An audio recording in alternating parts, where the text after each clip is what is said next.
not as the other, not as them, but as us. In America, I do believe a harm against any one of us is a harm against all of us. And we should all then recognize that interconnection between each of us. And that is why, thanks to leaders like my dear friend, Senator Mazie Hirono, and the great Grace Meng, the Congresswoman from New York, Congress passed the COVID-19 Hate Crimes Act. And that is why the President will soon sign this historic bill into law. Second, we have the opportunity to shape how we work. And I'm talking about putting Americans to work in good union jobs. The AAPI community knows the power of unions, building on the tradition of the Filipino farm workers who organized in the 1960s to the fact that as of today, we know at least 10% of AAPI workers are represented by unions. And we are working, of course, to increase that number because it is about making sure that all workers have a voice in a way that we ensure they are paid for the value of their work and they work in a place that gives them safety and protection. I'm also talking about removing the barriers that make it harder for people to work, and that means lowering the cost of childcare and strengthening our care infrastructure for those with aging relatives. We were all raised to take care of our elders, to understand how much they deserve to have our respect and dignity. And so that is a priority for us because everyone who wants to work should have the support they need to support their family members, including their elders, and do what they need to do to work. Finally, we have the opportunity to shape how we vote. We have the opportunity to make voting easier, not more difficult, to lift up more voices, not fewer. And we must start by fighting against attacks on voting rights. And it is happening right before us, in so many instances, in such a blatant way, and in an unapologetic way. So we must fight against those attacks.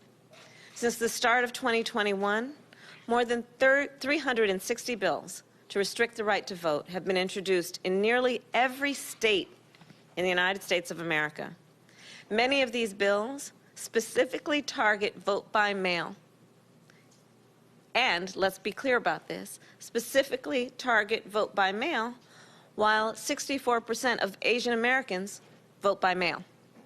In fact, in Georgia, in the state of Georgia, in the runoff election that just happened, which, by the way, changed the balance of the United States Senate so that now I'm the tiebreaker, well, nearly 34% of Asian Americans voted by mail compared to 24% of voters on average. So we must see these efforts for what they are. Let's be clear-eyed. They are an attempt to suppress the right to vote. And while we must be vigilant in defending the voting rights that currently exist, we must also do that and work to expand the right of all Americans to vote. And that includes urging Congress to pass the John Lewis Voting Rights Advancement Act and urging the Senate to pass the For the People Act and to send both to the President's desk for signature. And I want to be clear. As far as I'm concerned, voting rights is not a Democratic right or a Republican right. It is an American right. So let me end today where I began, with where I see us in terms of this new era that I believe we are in. I know this past year has been marked by pain, so much pain, for so many, including, and in particular, members of the AAPI community, when we saw the targeting, when we've seen the hate, when we've seen the viciousness of it all. And we all see that. And as a member of this community, I share in that outrage and grief. And I believe we have an opportunity now to turn that pain into action, to turn that pain, that righteous anger, because of the injustice of it.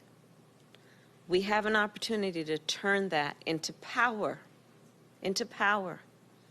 The work to transform our nation's future. And it is what I call American aspiration. It is the ability to see what can be unburdened by what has been. It is the determination not only to dream, but to do. It is the mission of the AAPI Victory Alliance. Thank you all again.